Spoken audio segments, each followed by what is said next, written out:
여러분 안녕하십니까? 목요일 아침 뉴스 퍼레이드 황병준입니다. 트럼프 미국 대통령이 한국의 관세가 미국보다 4배 높다며 불공정하다고 주장했습니다. 또 우리 정부가 공식적으로 참여 의사를 밝힌 적 없는 알래스카 가스관 사업에 한국이 투자할 것이라고도 했는데 캐나다와 멕시코, 중국에 이어 우리나라가 다음 관세 압박의 대상이 될 수 있다는 관측이 나옵니다. 윤수영 기자입니다. 취임 43일 만에 처음으로 상하원 의원들 앞에 선 트럼프 대통령. 미국이 무역에서 손해를 보는 국가로 우리나라를 꼽았습니다.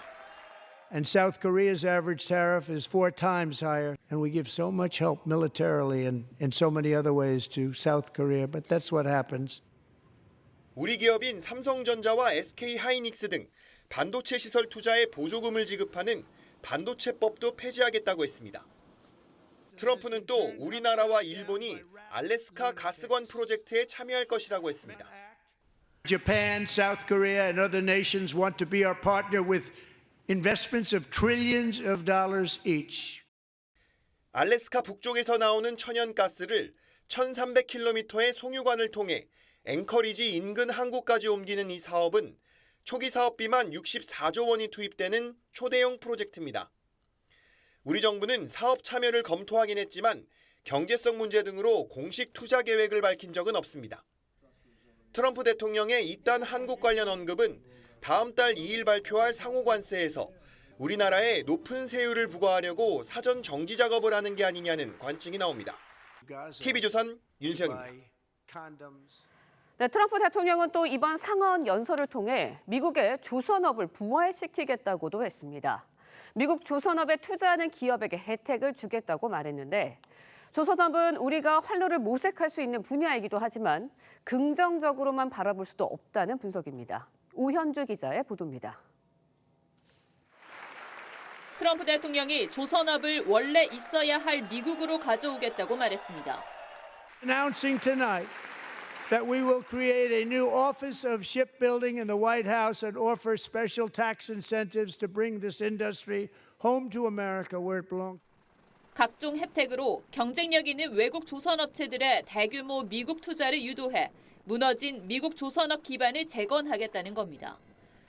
조선업 부활을 강조하는 배경에는 해양 패권 경쟁을 하는 중국이 있습니다. 세계 선박 수주는 중국이 70%를 차지하고 한국이 17%, 미국은 0.04%에 불과합니다.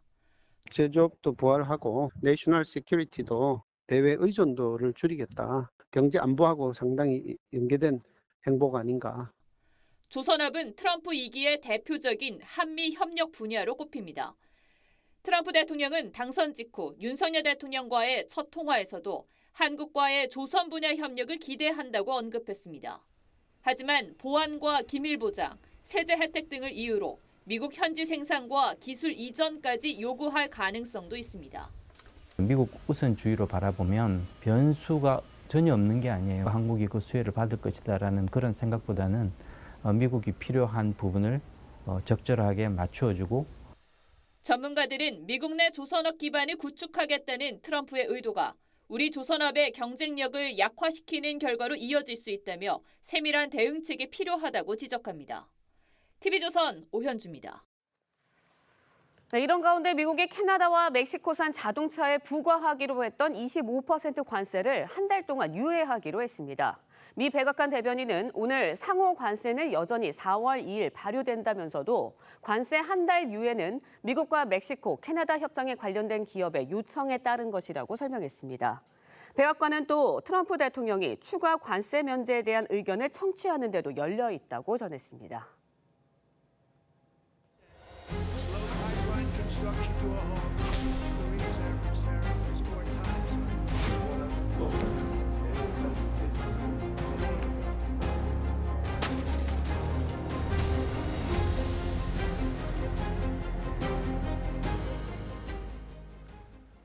트럼프 미국 대통령이 한국이 미국에 관세를 4배 더 물리고 있다며 우리를 콕 집어 겨냥했습니다. 이 발언에 대해 산업부 윤수영 기자와 얘기 나눠보겠습니다.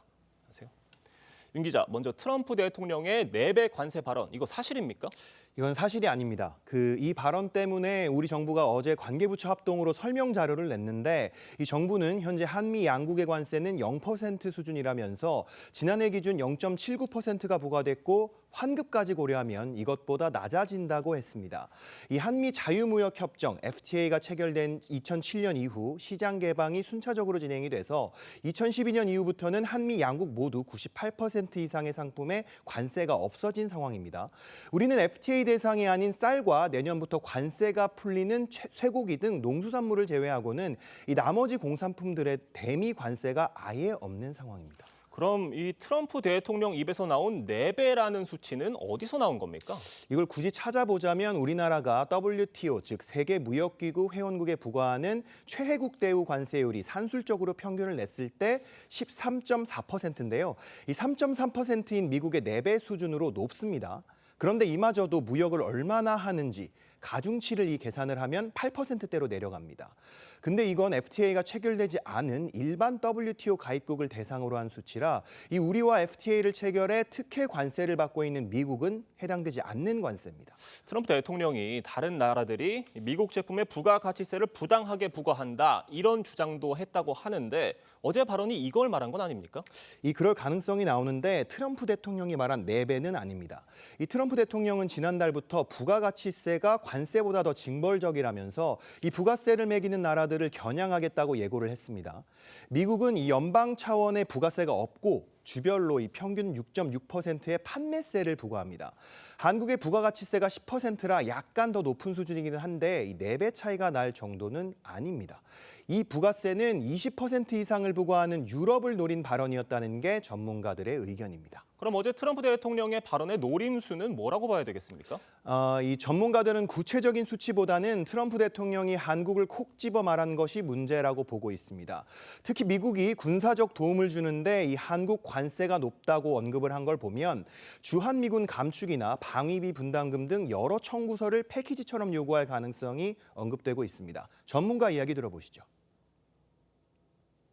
조선협력도 있고 에너지도 사라 그러고 그래 끈끈당 대응하지 말고 우리가 필요하다면 방위비까지 같이 통상 문제와 안보까지 같이 한 테이블에서 큰 구도를 그리고 가야 될 것 같아요. 앞으로가 중요할 것 같은데 우리 정부의 대응 전략은 뭔가요? 이 정부는 일단 미국을 방문할 예정인 통상교섭본부장 등 다양한 채널을 통해서 이 미국 측의 관세율에 대한 오해를 해명하겠다는 입장입니다. 이 전문가들은 다만 정부가 정상화될 때까지 실질적인 딜은 최대한 미루는 게 현명하다고 봤고요. 미국 내에서도 관세에 대한 부정 여론이 커지고 있기 때문에 이런 점도 이용해야 한다고 봤습니다. 한국으로서는 미국이 요구하는 것들을 결정할 수 있는 최고 의사 결정권자가 없다라는 점을 강하게 좀 어필하면서 시간을 좀 끄는 게 불가피하다는 생각이 들고요. 우리 정부가 현명한 대응을 해야 할 시점으로 보이네요. 윤 기자, 잘 들었습니다. 우크라이나군에 붙잡힌 북한군이 귀순 의사를 밝혔음에도 한국이 아닌 미국이나 북한으로 보내질 가능성이 있는 것으로 전해졌습니다. 러시아와 미국이 종전 협상 과정에서 북한군 포로의 신병 처리에 개입할 경우 우리 정부의 송환 노력이 물거품이 될 수 있다는 우려가 나옵니다. 주재용 기자입니다. 턱에 총상을 입고 우크라이나군 포로로 잡힌 26세 북한군 저격수 리모 씨. 난 한국으로 꼭 가고 싶어. 우리 부모님들과 만나기 위해서 꼭 가고 싶어. 그런데 리 씨 등 우크라이나에서 붙잡힌 북한군 포로 2명이 한국이 아닌 미국으로 송환될 가능성이 적지 않은 것으로 알려졌습니다. 러시아가 미국과의 종전 협상 과정에서 북한군 포로 한국행에 반대할 경우 미국이 이들을 수용하는 방안을 논의 중이라고 조선일보가 외교 소식통을 인용해 보도했습니다. 미 정보기관은 최근 교신 감청 등을 통해 북한과 러시아가 포로 관련 논의를 한 정황을 포착했는데 북한이 포로들의 한국행 저지를 요구하고 러시아가 종전 협상에 이를 반영하겠다는 의사를 밝혔다는 겁니다.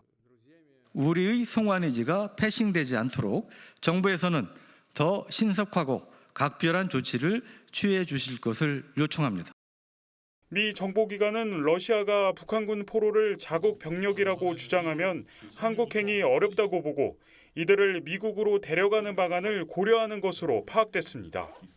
최악의 경우 미국이 러시아로부터 북한군 포로 신변 보장을 약속받고 북한으로 보낼 수 있다는 관측도 나옵니다.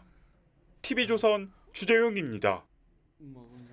네, 지난달 파행됐었던 여야정 협의회가 최상목 대행을 빼고 여야 지도부만 만나는 여야 협의회로 오늘 국회에서 다시 열립니다. 민주당이 마은혁 후보자를 임명을 보류한 최상목 대행과 대화할 수 없다고 하면서 파행됐었는데 연금 개혁과 반도체, 추경 등에 대한 논의를 이어갈 것으로 보입니다. 박한솔 기자의 보도입니다. 여야 지도부가 한자리에 모여 연금 개혁과 반도체, 추경 등에 대한 논의를 이어갑니다. 정부를 대표하는 최상목 대통령 권한대행은 배제됐습니다. 3월 6일 오후 4시에 여야 협의회를 개최하기로 했습니다. 정부는 빠지게 되는 겁니다. 당초 지난달 28일 두 번째 여야정 협의체가 열릴 예정이었지만 개최 직전 민주당이 최 대행이 마은혁 헌법재판관 후보자를 임명하지 않았다는 이유로 불참을 선언하며 파행했습니다. 협의회는 열리게 됐지만 추경 규모와 자동 조정 장치 도입, 주 52시간 예외 조항 등을 두고 여야 간 대치가 예상됩니다. 앞서 열린 여야정 1차 국정협의회에서 추경에 대해선 지원 대상을 민생 지원과 AI 등 미래 산업 지원, 통상 지원 등 3가지로 좁히는 데 합의했지만 규모와 방식은 여전히 평행선을 달리는 것으로 전해졌습니다. 민주당은 추경을 우선 처리한 뒤 반도체 특별법 역시 주 52시간제 예외 조항 등은 제외하고 원안 처리하자는 입장인 반면 국민의힘은 추경과 반도체법, 연금 개혁을 함께 논의해야 한다는 입장이어서 추경 합의 여부에 나머지 쟁점 협의도 달려있다는 관측이 나옵니다. TV조선 박한솔입니다.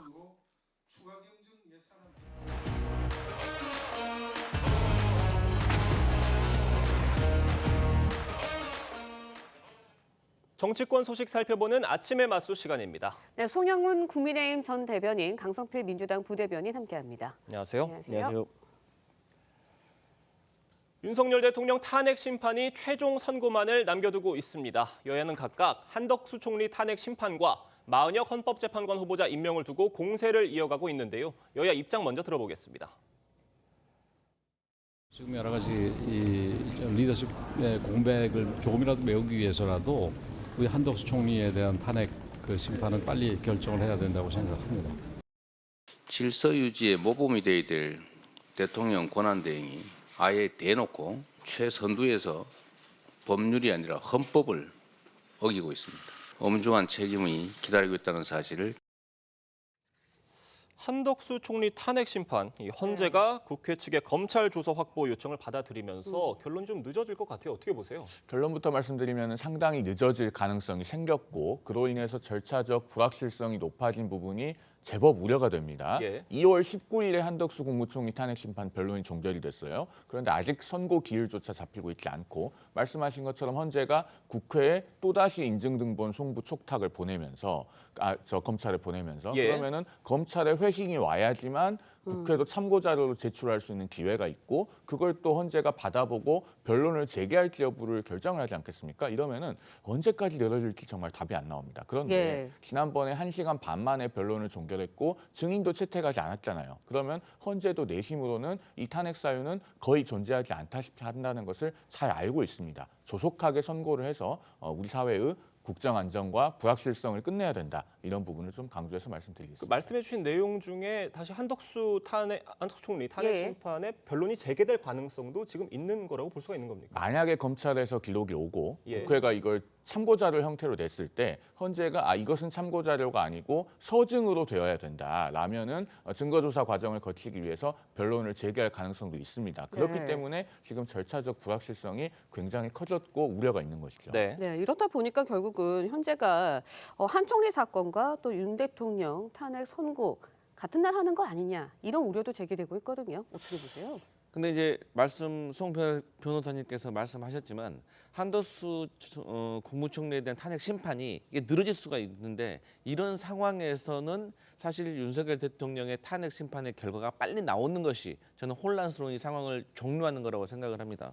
그렇기 때문에 저는 개인적으로 윤석열 대통령의 탄핵이 만약에 어떤 식으로 네. 결정이 되고 나면 그 이후에 헌재가 결정을 내리지 않을까. 왜냐하면 이게 국민들에게 자칫 잘못된 시그널을 줄 수 있기 때문이라고 생각을 합니다.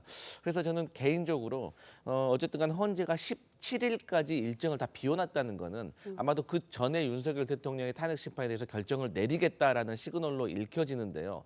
보통 헌재에서 이 결정을 내릴 때 금요일 정도의 결정을 많이 내렸다고 합니다. 그렇게 따진다고 하면 17일 이전에 있었던 가장 가까운 금요일은 3월 14일로 저희가 예상을 할 수가 있기 때문에 아마도 다음 주 중에 헌재가 언제 윤석열 대통령 탄핵 심판에 대해서 결정 내리겠다라고 답을 주지 않을까 그런 생각해 봅니다. 네, 송유 대변인. 이건 제가 짧게 좀 예. 말씀을 드려야 될 것 같은데요. 지금 민주당에서는 어쨌든 윤 대통령 탄핵 심판이 인용돼야 된다라는 전제로 모든 말씀들을 하고 계시는 것 아닙니까? 그렇다면은 대통령에 대한 탄핵 심판을 먼저 선고하고 한덕수 총리를 나중에 선고했을 때는 대통령이 고리된 상황에서 헌재가 대통령 권한 대행을 바꾸게 되는 그런 결과가 야기될 수도 있습니다. 그것은 사실상 60일이라고 하는 기간 내에서도 국가 원수를 교체하는 것과 비슷한 효과가 있거든요. 헌재가 과연 그런 어마어마한 결정을 하는 것이 사회적으로 바람직한 일인가? 굉장히 숙고가 필요한 문제다라는 말씀을 드리겠습니다. 네, 그럼 이어서 질문을 좀 드려보면 한 총리 탄핵 심판 결론이 마은혁 후보자 임명에까지 영향을 미칠 수도 있을 거라고 보세요?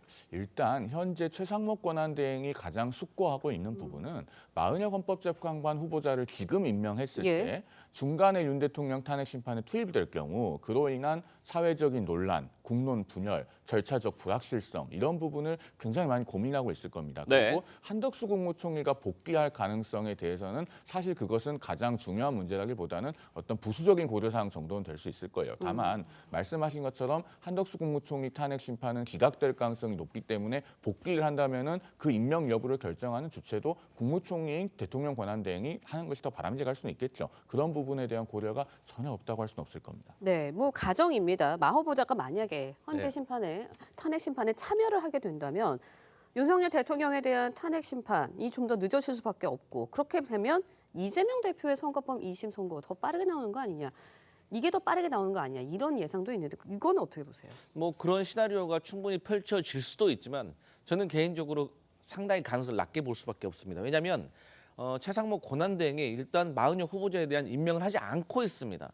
근데 저희가 생각하기로는 최상목 권한대행은 지금 한덕수 국무총리가 혹시나 다시 돌아올 수 있다는 아직 확정되지도 않은 가능성에 기대어서 임명을 미루고 있는데 그렇기 때문에 마은혁 후보자가 임명될 가능성은 더 낮기 때문에 그러면 탄핵 심판의 절차가 늦어질 가능성도 또 낮아지는 상황이기 때문에 저는 윤석열 대통령의 탄핵 심판보다 이재명 대표의 2심 결과가 나올 가능성은 좀 적어 보인다. 저는 그렇게 생각합니다. 지금 이런 관측도 있습니다. 헌법재판관들의 전원 일치 여부도 탄핵 심판 일정의 변수가 될 수 있다. 이런 얘기인데 그러니까 헌법재판관들 사이에 이견이 있으면은 전원 일치가 될 때까지 계속 평의를 해서 좀 미뤄지는 게 아니냐 이런 거거든요. 어떻게 보세요? 일단 헌재는 공식적으로는 전원 일치를 위한 평의를 하는 것은 아니다 이렇게 부인하고 있죠. 다만 헌법재판소가 대통령 탄핵 심판에 있어서 무언가에 쫓겨서 급하게 결정했다는 인상을 주는 것보다는 그래도 충분한 숙고와 논의의 과정을 거쳐서 결론에 이르렀다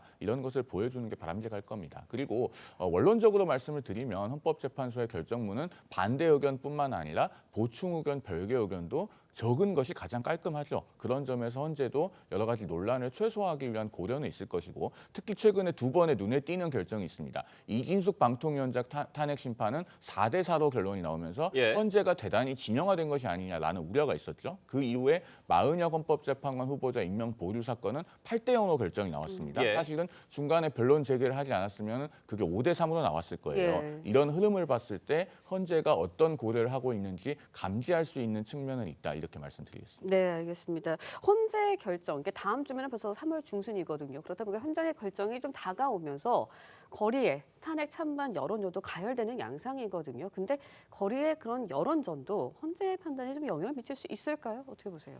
네, 저는 이 헌법 재판관들이 이 윤석열 대통령의 탄핵 심판을 처음 하는 초기 과정에서는 이런 집회의 어떤 양상이라든지 수가 늘어나라든지 이런 것들에 대해 영향을 받을 수 있다고 생각을 합니다.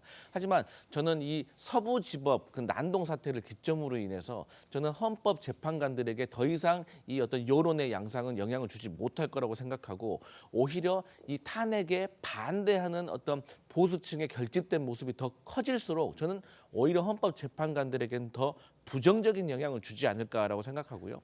어쨌든 간에 헌법재판관 정도 되면 존경받는 재판관들 아니겠습니까? 그래서 이분들이 여론에 흔들리기보다는 여론은 물론 살피시긴 하겠지만 결국에는 본인의 법적인 양심과 어떤 법적인 법리 해석에 의해서 저는 제대로 된 결정을 내리실 거다. 저는 그렇게 생각합니다. 네, 정말 헌재의 시간이니까요. 저희가 결과를 기다려볼 일인 것 같습니다. 다음 이야기로 넘어가 보겠습니다. 이재명 민주당 대표는 어제 한국경제인협회 회장단을 만났습니다.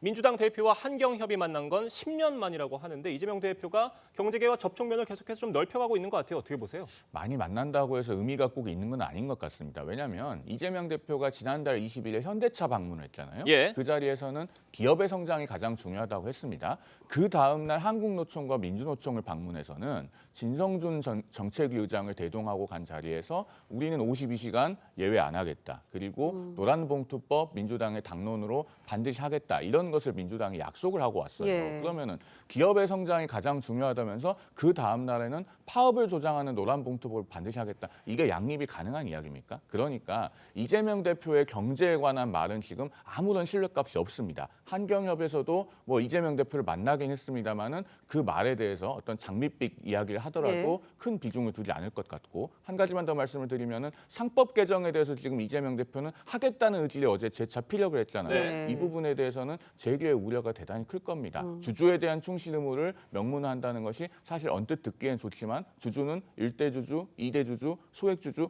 굉장히 다양하게 있거든요. 앞으로 큰 혼란이 벌어질 건데 재계가 정말 큰 우려가 있지만 표명을 못하고 있는 상황이 아닐까 저는 그렇게 봅니다. 네, 뭐 말씀해 주셨지만 기업계 입장에서는 상법 개정안 그리고 반도체의 특별법에서 이제 주 52시간 예외 적용해 주는 거 여기에 대해서 굉장한 관심이 쏠리고 있거든요. 근데 이재명 대표가 말로만 하는 거 아니냐 이런 얘기들이 굉장히 많이 나와요. 네, 그런 우려 있을 수 있겠죠. 근데 저는 재계의 우려가 아니라 재벌의 우려를 걱정하는 것이 아닌가 그렇게 생각을 합니다. 어쨌든 간에 주 52시간을 제외하는 것을 두고 말이 많이 있지만 저는 기본적으로 그러면 합의된 부분에 있어서는 빨리 좀 합의를 통과를 시키고 나서 또 그 이후에 계속해서 만남을 이어가면서 서로가 설득하는 과정이 있어야지 이게 이재명 대표 말고도 그것을 반대하는 입장과 찬성하는 입장이 있는데 이것을 무 자르듯이 바로 결정한다는 것은 저는 갈등만 양상한다고 생각하고요. 좀 더 시간을 두고 이렇게 고민을 하면서 서로의 의견을 좁혀가는 과정이 필요하다고 생각을 합니다. 그런데 이 상법 제382조 개정을 꼭 해야 되는 이유는 전자주주총회를 도입한다거나 아니면 이사 충실의 의무를 개정을 해야 될 필요가 있는 겁니다. 왜냐하면 이게 코리아 디스카운트의 가장 큰 요건이라고 생각합니다. 외국에서는요, 우리가 주주 권리가 없는 나라라고 할 정도로 저희가 일반 주주들에게 손해가 막대한 경우가 많이 있었습니다. 그것은 이사들이 회사를 위해서 일하는 것이고 일반 주주에 대한 이익을 조금 대변하는 모습이 소홀하기 때문인 것입니다. 그래서 저희는 자본 어떤 시장 선진화를 위해서라도 이 상법 개정은 꼭 돼야 된다 그런 입장입니다. 네, 알겠습니다. 그리고 이 발언 굉장히 파장이 있을 것으로 보입니다. 이재명 대표가요, 2023년 체포 동의안 가결과 관련해서 당내 일부 인사가 검찰과 짜고 한 일 같다고 말해서 논란입니다. 이 대표 목소리 직접 들어보겠습니다. 그 검찰이 수사하는 과정에서 벌인 일, 그 타임 스케줄에 따라서 한 일, 이런 것들하고 당내에서 이렇게 저렇게 움직이면서 나한테 비공식적으로 요구한 거, 협상으로 제시한 거 이런 걸 맞춰보니까 이미 다 짜고 한 짓이거든요. 뭐 짰다는 거 증거는 없고 그러니까 그렇게 추측이지 연관성이 있어요.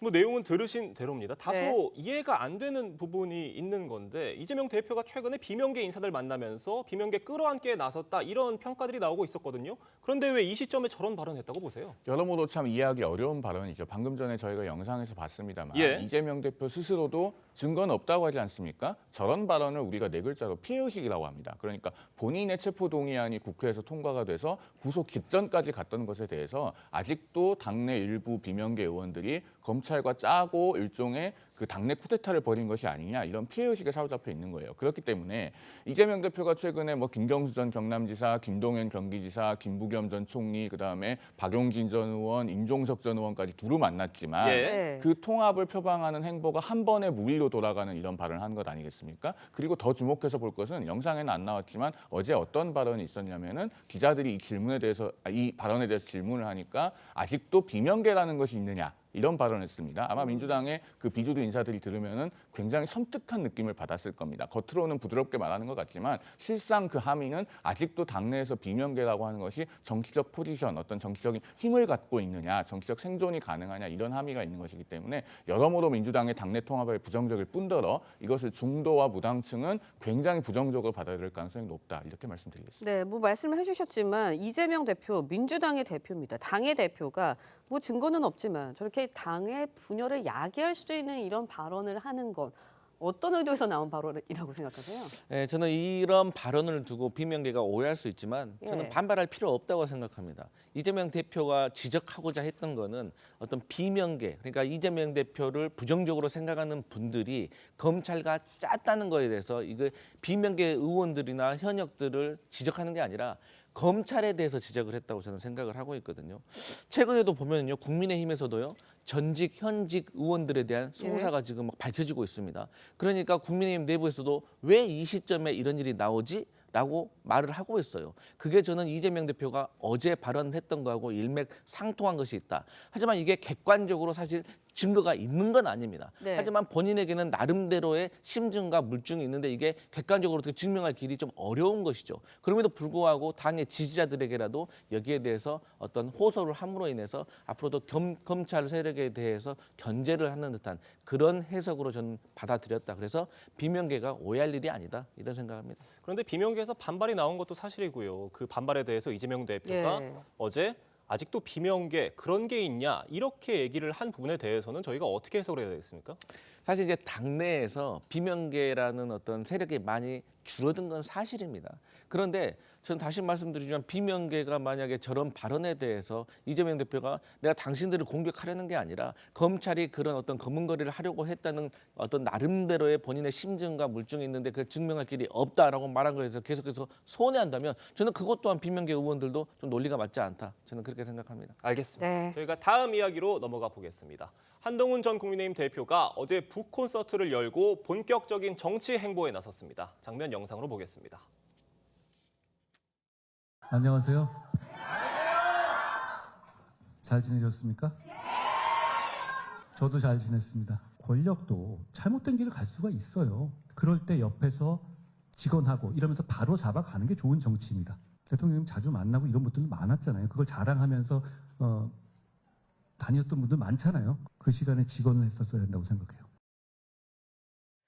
뭐 여러 가지 말씀들을 하셨는데 친윤계를 겨냥한 듯 윤 대통령을 향해서 직언을 했어야 한다 이런 얘기를 했어요. 어떻게 봐야 되겠습니까? 사실 이 말이 맞는 말인지 틀린 말인지는요. 우리가 문재인 정부가 왜 정권을 잃었는지를 생각해 보면 금방 답이 나옵니다. 문재인 정부에서 조국 전 법무장관을 임명할 때 또 27번의 효과는 전혀 없고 역효과만 컸던 그런 부동산 정책들을 내놓을 때마다 당시 집권 여당이었던 민주당의 대표들이 자리를 걸고 막는 그런 고언과 직언들을 했더라면 아마 국민의힘이 정권 교체를 하기가 상당히 어려웠을 수 있을 겁니다. 마찬가지로 윤석열 정부에서도 여러 가지 현안들이 있었고 특히 뭐 김건희 여사 문제라든가 의대 정원 문제라든가 여러 가지 집권 여당 대표가 공개적으로 직언을 했던 일들이 있습니다. 그런 것들은 어떤 사적인 감정에 의한 것이라기보다는 그래도 정부가 성공하고 정권을 유지하고 정권을 재창출하기 위한 그런 어떤 공적 의식의 발로라고 보는 시선이 많이 있기 때문에 저 부분에 대해서도 아마 국민들께서 상당히 공감하는 평가도 많이 있을 것이다 이렇게 생각됩니다. 네, 한동훈 전 대표의 뭐 정치 행보에 대해서 뭐 당내 뭐 대권 주자 중에 하나로 거론이 되고 있는 뭐 홍준표 대구시장. 당 망쳐놓고 양심이 있어야 하는 거 아니냐 이런 비판을 내놓기도 했어요. 어떻게 들으셨어요? 홍준표 대구시장께서 한동훈 전 대표가 당을 망쳤다라고 하는 부분은 아무래도 총선에서 참패한 책임을 물으시는 걸로 저는 해석을 했습니다. 근데 저는 뭐 제가 하는 말이 뭐 객관적이 아닐 수도 있겠지만 제가 보기에는 총선 패배의 책임의 한 70%는 전 윤석열 대통령에 있고요. 뭐 30% 정도가 저는 한동훈 전 대표에게도 있다고 보는데 그러면 70%와 30% 중에서 30%가 당을 망쳤다라고 하는 것은 조금 너무 과도하지 않나? 그리고 한동훈 대표가 말했던 말, 그러니까 자기가 혼자 지적을 하다 보니까 배신자 프레임에 빠졌는데 함께 많은 분들이 더 지적했으면 좋았겠다. 저는 이 말은 국민의 눈높이에 맞는 좀 상식적인 말이다. 저는 그렇게 생각합니다. 네, 대권 잠룡들의 수싸움 더욱 치열해질 것으로 보입니다. 두 분 말씀 여기까지 듣겠습니다. 감사합니다. 고맙습니다. 지난해 우리 국민 한 명이 벌어들인 소득이 3만 6천 달러를 넘어서면서 일본과 대만의 국민 소득을 추월했습니다. 네, 하지만 우리의 통화가 가치가 떨어지면서 부풀려진 면이 큰데다 소득 수준 상승을 실제로 체감하기는 어려운 국민들이 많은 게 현실입니다. 송무빈 기자의 보도입니다. 지난해 우리나라의 1인당 국민 총소득은 36,600달러, 우리 돈으로 4,995만 원을 기록했습니다. 원화 기준으로는 5.7% 뛰었지만 달러 강세의 영향으로 달러 기준으로는 1.2% 오르는 데 그쳤습니다. 2년째 일본과 대만을 모두 앞지르고 있고 인구 5천만 명 이상 주요국 가운데에서는 6위에 올랐습니다. 다만 일본을 제친 데에는 달러 대비 원화 가치가 떨어진 폭이 엔화보다 더 작았던 영향도 있습니다. 일본 같은 경우는 34,500달러로 4.3% 원화 가치가 절하됐다면 일본은 7.4% 엔화 가치가 절하됐고요. 우리는 2014년 이후 11년째 3만 달러대를 벗어나지 못하고 있습니다. 이렇다 보니 많은 시민들이 국민 소득 증가를 체감하지는 못합니다. 물가 상승이 더 높고 그다음에 원화 가치는 계속 하락하고 일본이나 대만 같은 경우에는 저희보다 소득이 낮다고 크게 체감이 되는 것 같지도 않고. 지난해 국제통화기금 IMF는 한국이 2027년에야 1인 국민 총소득 4만 달러 시대에 진입할 수 있을 거라고 내다봤습니다. 하지만 한국은행은 최근 환율 등 금융시장 변동성이 커졌기 때문에 이마저도 지켜봐야 한다고 선을 그었습니다. TV조선 송무빈입니다. 최근 정치권에서 개헌 논의가 급물살을 타고 있습니다. 네, 시도지사 협의회 회장 자격으로 개헌안을 발표한 유정복 인천시장과 함께 자세한 이야기 나눠보도록 하겠습니다. 장님 안녕하세요. 안녕하세요. 어제 여야 원로들을 포함한 7개 시민사회 단체가 이 개헌을 위한 결의대회와 서명운동 발대식을 열었습니다. 예. 시장님께서도 참여를 하셨죠? 네, 그렇습니다. 어제 정대철 헌정회장을 비롯한 전직 국무총리, 국회의장, 당 대표들, 정계 원로분들이 함께했고 또 현직 국회 부의장, 여야 대표들이 했고 또 시도지사 협의회 회장으로서 제가 참여를 했습니다. 모두가 한결같이 개헌이 필요하다. 그리고 지금이 적기다. 이런 상황에서 사실 민주당의 이재명 대표만 반대하고 있는데 이재명 대표만 참여한다면 한두 달 내에도 개헌은 가능하다는 것이 입을 모은 동일한 생각들이었습니다. 네, 개헌안을 마련하시게 된 이유가 분명 있을 것 같습니다. 그 배경을 좀 설명해 주세요. 네, 우리가 몸에 맞는 옷을 입어야 되겠죠. 네. 지금 헌법은 우리 국민 몸에 맞지 않습니다. 그래서 이것을 국민 몸에 맞는 헌법으로 개정을 하는 겁니다. 이 헌법 개정은 정치개혁, 행정개혁이지만은 사실상 국민을 위한 개혁입니다. 경제를 살리는 개헌입니다. 그래서 국민을 살리고 대한민국을 살리기 위한 개헌이다 하는 것을 분명히 말씀드리고 싶습니다. 네, 그런데 이제 일부 시도지사들은 개헌안 내용이 이제 시장님의 사견일 뿐이다 이러면서 공개적으로 이제 반대 의사를 표명하기도 했거든요. 혹시 협의하는 과정에서 이견이 있었던 건가요? 17개 시도지사 모두는 분권형 개헌이 필요하다는 데 대해서는 모두가 공감하고 있습니다. 그리고 한 2주 전부터 기본안을 갖고 의견 조율을 해서 큰 이의가 없었습니다. 그 후 추가된 두세 가지 문제에 대해서 제가 전화로 통화도 하고 그랬는데 이제 개헌안을 발표하면서 이 조항에 대해서 민주당 소속 시도지사들이 다른 이견이 있기 때문에 이것은 앞으로 국회에서 조율해 가면서 합리적인 방안이 나올 것으로 생각을 하고 있습니다. 예, 총론에는 다들 공감을 하는데 네네. 강론에서 차이가 있다 이런 네. 말씀이신 것 같습니다. 그리고 개헌안에요. 최근 논란이 되고 있는 헌법 84조 네. 개정 내용도 담겨 있는데 이 부분도 설명을 해주시죠. 네, 바로 이 부분인데요. 헌법 84조에는 대통령은 내란 외환의 범죄를 제외하고는 예. 재임 중 형사상 소추받지 아니한다 네. 이렇게 돼 있지 않습니까?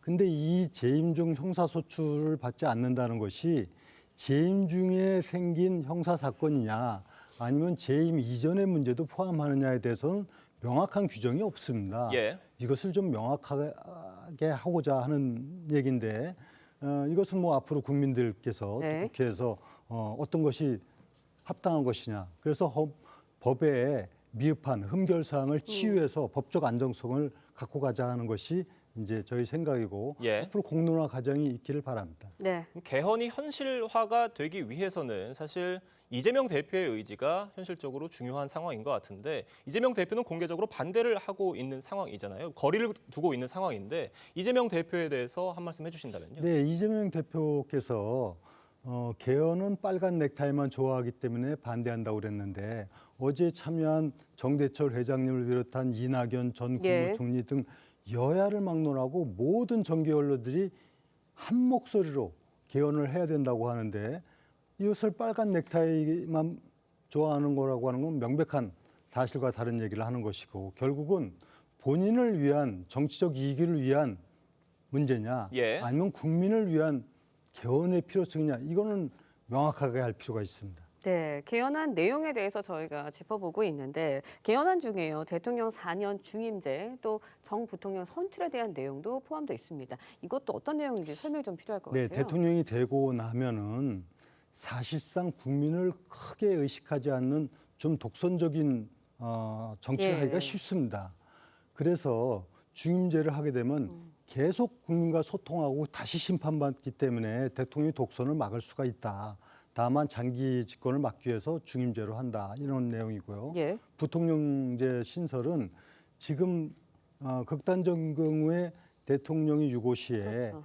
지금 다시 조기 대선이라든가 그 60일 내에 치르는 선거로 인해서 국력 낭비뿐만이 아니라 졸속 대선이 이루어질 수 있기 때문에 대통령, 부통령을 함께 뽑아놓으면은 대통령이 유고시에는 부통령이 바로 대통령을 승계하는 상황이 되는 겁니다. 예. 이런 측면에서 부통령제 필요하다는 얘기를 하는 겁니다. 네. 선관위가 채용 비리 논란으로 공방이 뜨거운 상황인데 이 개정안에 선관위 관련 내용도 들어있지 않습니까? 네, 견제받지 않는 권력은 부패하기 쉽습니다. 그것이 바로 법치 정신이고 삼권 분립인데 예. 선관위가 지금 정부나 국회, 네. 대법원, 헌법재판소와 같은 상황에서 헌법에 규정하고 있기 때문에 네. 선관위의 헌법기관으로서는 존중하되 다만 감사원 감사를 받지 않는 그 지위를 좀 조정을 하는 겁니다. 네. 그것이 이번에 선관위와 관련한 어떤 장, 절, 관의 조절 문제입니다. 네, 내일 뭐 개헌안을 공론화하기 위한 뭐 대토론회 개최하신다고 하는데 어떤 계획으로 임하실 거예요? 네, 내일 국회에서 개헌 분권 개헌을 위한 대토론회가 예. 진행됩니다. 여기 정대철 회장을 비롯한 각계 인사들이 참여하고 시도지사 협의회뿐만이 아니라 헌법 밖에 예. 또 시민단체가 함께 국민의 목소리를 담아내는데요. 결론적으로 이 개헌이 진정으로 경제를 살리고 국민을 위한 개헌이고 대한민국을 살리는 예. 개헌이람을 명확하게 알리게 될 겁니다. 네, 알겠습니다. 시장님 말씀, 오늘 말씀 여기까지 듣도록 하겠습니다. 오늘 말씀 잘 들었습니다. 네, 고맙습니다. 감사합니다. 동해안 대게는 해마다 어획량이 줄어들고 있는데요. 부족한 공급량을 수입산 킹크랩이 대신하고 있습니다. 킹크랩 가격도 만만치가 않은데 20% 관세를 내지 않기 위해 공해상에서 밀수한 어민들이 구속됐습니다. 김동영 기자의 보도입니다. 어민들이 어창 뚜껑을 열고 안에서 플라스틱 바구니를 끌어올립니다. 바구니 안에 담긴 건 킹크랩. 해경이 보는 앞에서 한 마리씩 가판 위에 꺼내놓습니다. 대게잡이 어선에서 우리나라 해역에서는 잡히지 않는 킹크랩이 나온 겁니다. 해경은 이 어선이 공해상에서 외국 화물선과 15분 동안 가까이 붙어 있었다는 군부대의 통보를 받고 귀향하자마자 수색에 나섰습니다. 통상 뭐 접촉을 했다 그래도 뭐 잠깐 뭐 1, 2분 충돌 같은 게 1, 2분인데 한 15분간 장기간 이렇게 접촉하다 보니까 그걸 좀 수상히 여겨서. 수산물 보관 창고에서는 털개도 대량 발견됐습니다. 해경에서 적발된 킹크랩과 털개 물량만 5,400kg, 시가로 5억 원에 달합니다. 해경은 20% 관세를 피하기 위해 공해상에서 밀수한 것으로 보고 있습니다. 킹크랩과 털개는 어획량이 급감한 국내산 대게를 대신해 수입되고 있습니다. 전혀 쓰지도 못하는 그런 대게 홍게가 올라와가지고 입찰도 못 붙이는 실정입니다. 원래같이 홍게라든지 대게가 안 잡힌 적이 없습니다. 해경은 60대 선주와 50대 선원을 구속하고 이들에게 수산물을 건넨 외국 화물선을 뒤쫓고 있습니다. TV조선 김동현입니다.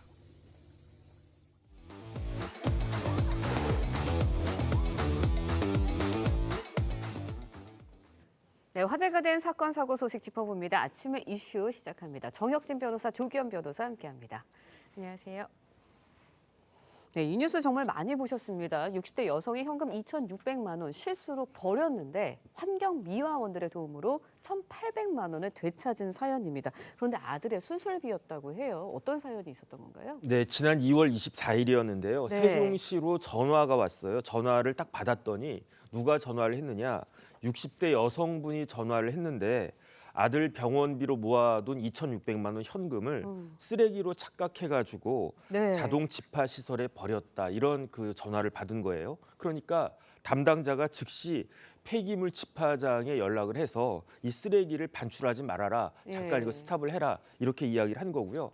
그리고 난 다음에 그 담당자가 그 60대 여성분과 같이 집화장으로 갔겠죠. 예. 갔는데 거기에 어떤 게 펼쳐져 있었느냐? 컨테이너가 무려 24톤짜리 컨테이너인데 예. 거기에 쓰레기 더미가 잔뜩 쌓여 있었는데 그 쓰레기들이 아이고. 다 압축된 쓰레기였다는 거예요. 예. 그러니까 그 60대 여성이 2,600만 원이 아들 수술비였다라고 했는데 예. 아무리 그래도 그렇지 저걸 어떻게 찾느냐, 포기하려고 했는데 그렇죠. 그런데 환경미화원들이 어떤 이야기를 들었느냐, 예. 그 여성 그 아주머니가 아들 수술비였다라는 이야기를 딱 들으니까 그럼 우리가 찾아봐야 되겠다 해가지고 이 컨테이너를 그 일반 공터로 옮겨가지고 네. 그 컨테이너 더미에서 쓰레기 더미를 하나하나 일일이 다 찾아가지고 그 1,800만 원, 그러니까 2,600만 원에서 800만 원 못 찾고 예. 1,800만 원만 찾았는데 이 1,800만 원을 찾기까지 그러니까요. 무려 그 걸린 시간이 5시간이나 걸려가지고 환경미화원들이 저렇게 1,800만 원을 찾아주었다는 그런 이야기였습니다. 네, 정말 훈훈하지 않나라는 생각이 드는데 60대 여성이 이제 그 환경미화원들 분들에게 감사의 표시를 좀 하고 싶다고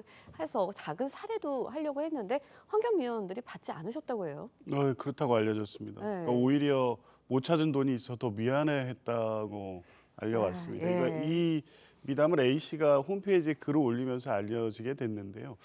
누구라도 이게 집화장으로 갔다고 이미 전해지면 찾기 힘들 것이다라고 그렇죠. 볼 수밖에 없고, 혹시라도 해서 집화장에 갔을 때 그 쓰레기 더미를 보고 저 쓰레기 더미를 해체해서 돈을 찾는다는 건 누가 봐도 불가능하게 그렇죠. 볼 수밖에 없거든요. 예. 그럼에도 불구하고 그 사연, 그러니까 아들의 병원비라는 사연을 예. 알고 그 환경미화원분들께서 정말 헌신적으로 하나의 조그만 산과 같은 이 쓰레기 예. 더미를 다 파헤쳐서 또 찾아주셨는데, 뭐 당연히 사례를 하고 싶으셨겠죠. 근데 그마저도 받지 않고 네. 다 못 찾아드린 것을 미안했다, 이런 미담입니다. 네, 사실 지금 저희가 방금 전에도 화면으로 보여드렸는데 저 쓰레기 더미에서 찾은 현금 지폐를 보면 더러워지고 굉장히 구겨져 있었거든요. 네네. 근데 정말 환경미화원들이 얼마나 헌신을 해서 이걸 한 장 한 장 주우셨는지 너무 마음에 와닿는 얘기입니다.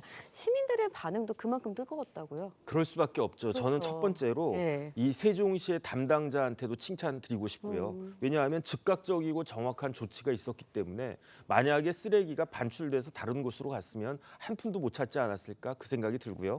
그다음에 그 무엇보다도 환경미화원 분들의 노고는 진짜로 깊은 박수를 해도 조금도 부족하지 않을 것이 5시간이 걸렸다고 그랬어요. 예. 그러면 5시간 동안에 다른 일도 못하고 이 일만 했다라고 하는 그러니까요. 거니까 예. 그러니까 그러한 노고, 거기에다가 쓰레기 더미에서 일일이 하나하나씩 다 찾았던 거니까, 그러니까 저 포함해가지고 많은 분들이 특히 요즘 같은 그러한 시국에 있어서 예. 굉장히 마음이 뜨거워지지 않았나 그런 생각이 듭니다. 네, 이 아침에 정말 가슴 따뜻해지는 이런 소식도 짚어봤고요. 이번에는요, 금값과 관련된 소식도 짚어보도록 하겠습니다. 최근 국내 금값 치솟고 있잖아요. 그렇다 보니까 금 밀수 시도도 늘어나고 있다고 합니다. 밀수 수법이 굉장히 교모해지고 있다는데 어떤 수법을 좀 쓰고 있는 거예요? 그러니까 과거 사례 보면 뭐 신체 은닉해서 예. 가져오거나 아니면 수입품 포장에 이제 전자제품 식품 포장소에 같이 넣어서 들어오거나 그랬는데요. 예. 이번에 적발된 사례를 보니까 좀 기상천외하더라고요. 네. 커리어 바퀴 모양으로 금을 가공해서 그 바퀴 안에 끼었던 네, 겁니다. 지금 화면에 나오네요. 예. 아. 저런 식으로 바퀴 안에 넣어서 저걸 가지고 여행객들이 나눠서 갖고 오는 방식으로 들어왔고요. 예. 2018년에 아마 이게 이제 소위 말하는 김치 프리미엄, 우리나라의 예. 금 가격이 국제 가격보다 매우 높게 형성될 때 이런 밀수가 많이 늘어나는데 네. 이제 그 차익을 노리기 위해서 저런 방식으로 밀수하는 사례가 늘고 있다고 합니다. 네, 아 진짜 기상천외하다라는 생각도 드는데 저걸 또 적발해내는 것도 참 대단한 기술이다라는 생각도 듭니다. 최근 이제 금 밀수에 주로 반복되는 유형이 있다고 하는데 정혁진 변호사님 어떤 유형인가요? 그러니까 금밀수엔 유형이 두 가지가 있어요. 예. 첫 번째는 홍콩 같은 데는 아무래도 예. 우리나라보다 금값이 싸거든요. 그러니까 홍콩에 가가지고 금을 국내로 직접 밀수하는 그러한 방법이 하나 있고, 예. 그 다음에 더 발전된 방법이 뭐가 있냐면 네. 일본 같은 데는 그 세금이 네. 면제가 되거든요. 우리 같은 부가세 같은 게 없단 말이에요. 그러니까 일본으로 반출을 갖다가 한다. 왜냐하면 국내로 직접 밀반입할 예. 때에는 아무래도 보는 눈이 많고 적발되는 경우가 많으니까 어떤 방식이냐면요. 인천공항에 가면은 환승장이 있어요. 그러면 2인 1조가 돼가지고 인천공항으로 와가지고 환승장에서 제3국으로 대개 일본인 경우가 예. 많은데 거기로 출국하는 여행자와 스위치하면서 그 사람한테 금을 전달해 주는 겁니다. 네. 이런 교묘한 수법들이 많이 지금 이용되고 있는데 어쨌든 이런 부분들도 이 수법도 발각되고 있으니까 여기에 연루되는 일이 없어야 될 것 같습니다. 네, 정혁진 변호사님이 연루라는 표현을 써주셨는데 이제 운반책을 모집하는 그런 경우도 많아졌다고 합니다. 그런데 만약에 이제 금을 밀수입하거나 운반하는데 운반책으로 이용이 되거나 도울 경우에는 어떤 처분을 받을 수 있는 건가요? 관세법에 밀수입죄라고 있습니다. 네. 물론 이제 본범들 이 밀수입을 기획하고 하려는 전문적으로 하는 이 범인들을 체포하는 예. 데 적용하는 법조인데 여기에 협조하고 모집책으로 가담하는 것도 공범으로 처벌받을 수 있죠. 최고 5년 이하의 징역에 처해질 수 있고요. 압수된 물품 상당의 벌금도 처해집니다. 아마 이렇게 모집책을 유인할 때는 여행 상품 등 미끼를 예. 쓰는데 뭐 이런 정도 갖고 무슨 문제가 될까라고 했다가 큰 코 닥치는 일이 생기죠. 이거 밀수입죄 그러니까요. 처벌이 명확합니다. 예. 아, 그러니까 모르고 내가 운반책이 되더라도 처벌을 받을 수 있는 건가요? 모르고 했을 경우에는 처벌이 대상이 안 될 수도 있지만 이제 저런 정황상 네. 알 수밖에 없기 때문에 미필적 고의에 의해서 처벌받을 가능성이 매우 높다고 보여집니다. 네, 밀수행위와 관련돼서 정보를 신고를 한다면 포상금도 받을 수 있다고 하는데 정혁진 변호사님, 그 포상금 관련 내용은 어떤 건가요? 그러니까 이런 밀수와 관련해 가지고는요. 당근도 있고 채찍도 있어요. 네. 당근은 뭐냐? 포상금인데 네. 관세청에 밀수 신고 센터가 있거든요. 여기에 잘 신고를 하면 포상금이 3천만 원, 내부 고발일 경우에는 4,500만 원까지 포상금 받을 수 있다. 더 중요한 건 채찍인데요. 네. 이 관세범 처벌법이 우리나라가 굉장히 옛날부터 강했습니다. 네. 우리나라가 굉장히 어려웠을 때 밀수한 사례가 일본 등을 통해 가지고 많았기 때문에 다른 범죄에 비해서 관세범 처벌법이 굉장히 강하거든요. 네. 그렇기 때문에 괜히 이런 데 연루되었다가 뜻하지 않게 그렇게 전과자가 되는, 그다음에 이제 징역 가거나 아니면 또 그 벌금도 굉장히 세거든요. 예. 그런 일에 연루되지 않기를 정말로 조심해야 될 것 같습니다. 네, 알겠습니다. 지금까지 정혁진 변호사, 조기현 변호사와 함께 이야기 나눠봤습니다. 두 분 말씀 여기까지 듣겠습니다. 고맙습니다.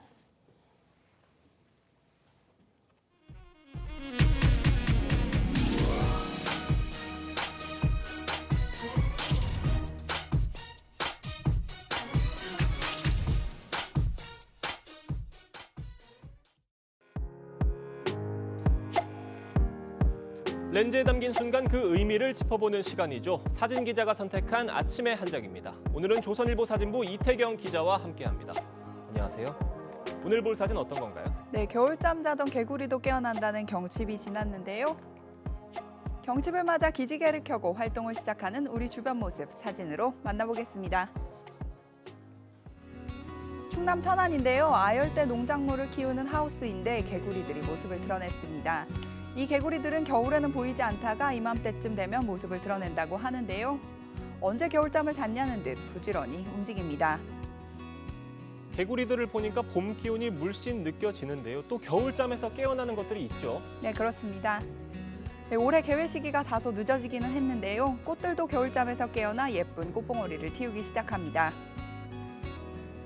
전주향교의 산수유나무에는 노란 산수유꽃이 꽃망울을 터뜨리려 하고 있습니다. 며칠 후면 팝콘 터지듯 노란 꽃이 개화해 인사를 전할 겁니다. 비가 내린 광주에는 목련이 꽃봉오리를 맺었는데요. 이렇게 우리 주변 풍경들은 겨울잠에서 깨어나 봄의 시작을 알리고 있습니다. 봄이 오면 어디로 갈까 기분 좋은 상상을 해보는 하루 보내시기를 바랍니다. 지금까지 아침의 한 장이었습니다. 오늘은 대체로 맑은 가운데 기온도 어제보다 더 오르겠습니다. 서울의 아침 기온 0.3도로 다소 쌀쌀하지만 한낮에는 10도까지 오르며 평년 기온보다 높겠는데요. 그만큼 일교차는 크게 벌어지겠습니다. 아침 저녁으로 일교차에 대비한 옷차림 하시기 바랍니다. 날은 포근하지만 서쪽을 중심으로 공기가 탁하겠습니다. 수도권은 오전 한때, 충청과 호남과 제주는 오후부터 초미세먼지 농도가 나쁨 단계 예상됩니다. 오늘 강원 산지와 경북 북동 산지에는 약하게 눈이 조금 내리겠고요. 그 밖 동해안과 제주에서는 비가 조금 내리겠습니다. 중부 내륙에서는 안개가 짙게 끼겠습니다.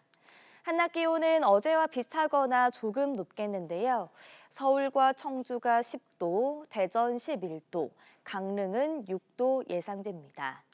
당분간 기온은 계속 오름세를 보이며 포근해지겠습니다. 다가오는 주말에는 호남과 제주에 비 소식 들어있습니다. 오늘의 날씨 이나일입니다.